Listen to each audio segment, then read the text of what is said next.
Bonjour à tous, fans de la Juve et fans de football. On se retrouve pour un nouvel épisode sur ma chaîne YouTube consacrée à l'actualité de la Juve. Et avant toute chose, n'oubliez pas de vous abonner à ma chaîne et de mettre un petit pouce bleu du coup sur la vidéo. Voilà, merci à tous d'avance. Le débrief du coup de Juve Empoli. Aïe aïe aïe, rien ne s'est passé comme on le voulait.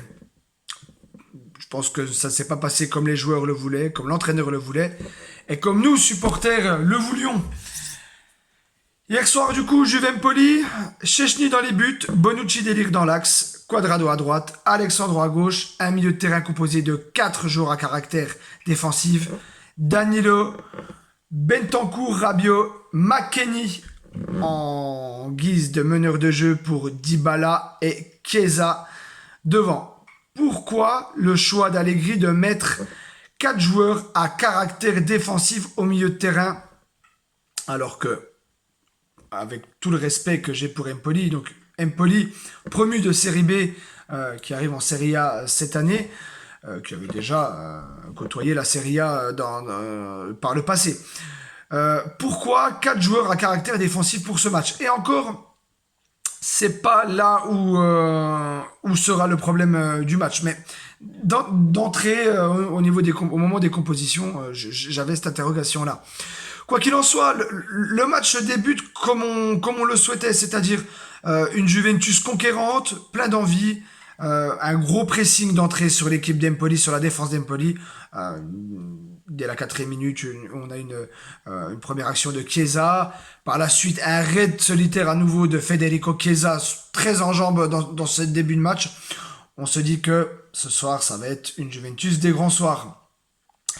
Eh bien non, du coup, sur un contre mené par l'attaque d'Empoli, euh, le côté droit bien laissé seul, le côté gauche, pardon, bien laissé seul par Quadrado, du coup, ce qui permet à Cutrone de vraiment avoir le champ libre, de déborder sur le côté gauche, qui va centrer au milieu de la surface, un ballon qui va passer dans une forêt de jambes, qui va être contré, qui va retomber sur le pied gauche ou droit de Mancuso.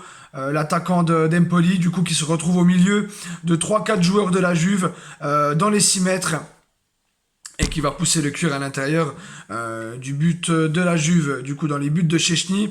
Szczęsny, du coup, coutumier du fait sur le dernier match par rapport aux erreurs, mais du coup, pour le coup, Szczęsny n'y pouvait rien sur ce but, et on aura la confirmation que les erreurs de Szczęsny sur le premier match étaient qu'un des arbres qui cachaient la forêt, si je peux m'exprimer comme ça, car à partir de la 21e minute et du but de Mancuso, je dis pas qu'il ne se passera plus rien.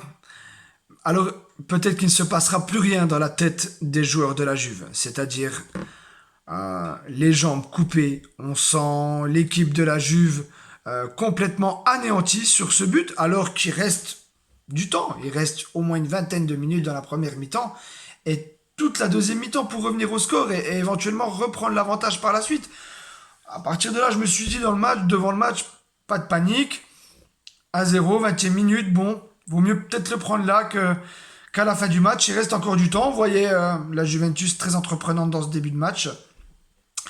Et du coup, plus rien dans ce match. En deuxième mi-temps, aucun sursaut d'orgueil, aucune action vraiment franche, vraiment dangereuse dans ce match. Alors on va se raccrocher sur des corners non sifflés en faveur de la Juve, un penalty éventuellement oublié sur Dybala. Encore une fois, c'est pas mon avis du tout. Je pense que la poussette sur Dybala en première mi-temps ne méritait pas un penalty. Voilà, vraiment, je vais peser mes mots pour ce match-là, parce que vraiment j'ai été vraiment furieux sur le match, vraiment à la fin du match j'ai été furieux. On n'a pas le droit de faire une telle prestation contre un promu, encore une fois avec tout le respect que j'ai pour Empoli, contre une équipe promue en Serie A, deuxième match chez toi où c'est que tu dois te racheter. On n'a pas le droit de montrer un visage comme ça. Alors c'est vraiment tout le monde qui est responsable. Les joueurs dans un premier temps, Allegri, peut-être sur quelques choix tactiques. Encore une fois, je ne suis pas entraîneur, je ne me permettrai pas du coup d'apporter ma science au niveau tactique. Je donne simplement mon avis.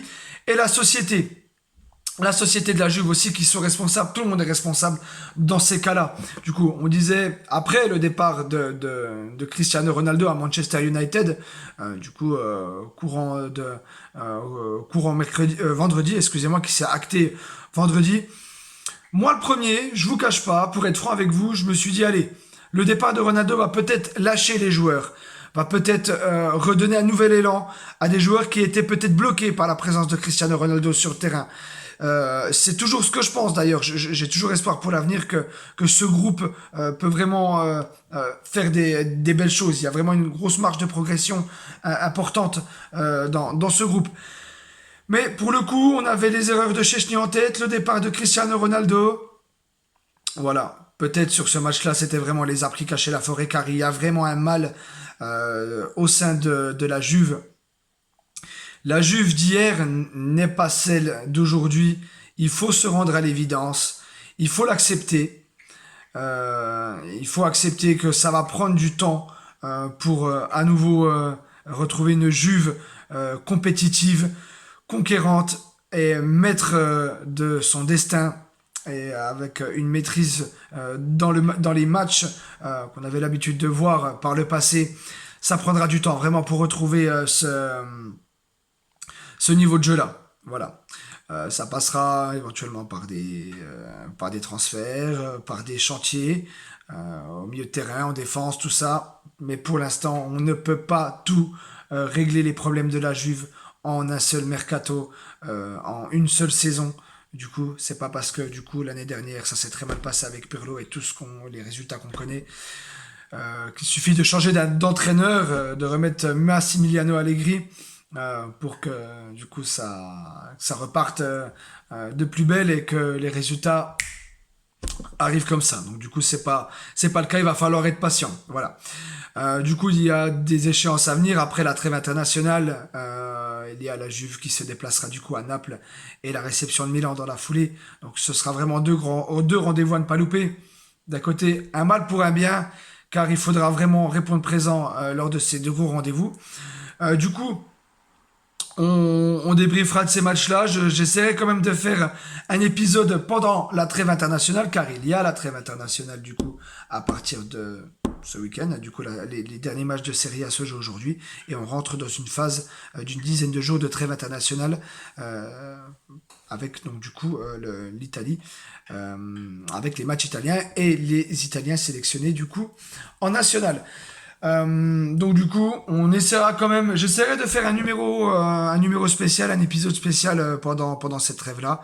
Je vais réfléchir à tout ça. En tout cas, voilà. Donc c'est très rageant. Je suis déçu, mais voilà, on y croit.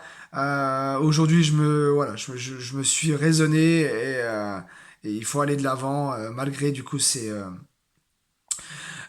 contre-coups. Qui vont sûrement arriver encore dans la saison. Voilà. En tout cas, je vous remercie pour vos messages de soutien, pour votre soutien en général. N'hésitez pas à me laisser des commentaires, des avis, des conseils, des choses sur lesquelles vous êtes d'accord ou pas. Hein. Du coup, je suis parfaitement ouvert à toute discussion, hein, qu'elle soit dans les critiques ou si vous voulez échanger quelques anecdotes, tout ça, voilà, ce sera avec plaisir. Je vous laisse, du coup, n'oubliez pas, du coup, de vous abonner à ma chaîne et de mettre le petit pouce bleu. Je vous souhaite une très bonne fin de dimanche à tous et je vous dis à très vite. Voilà, fino alla fine, forza Juve. Ciao les gars.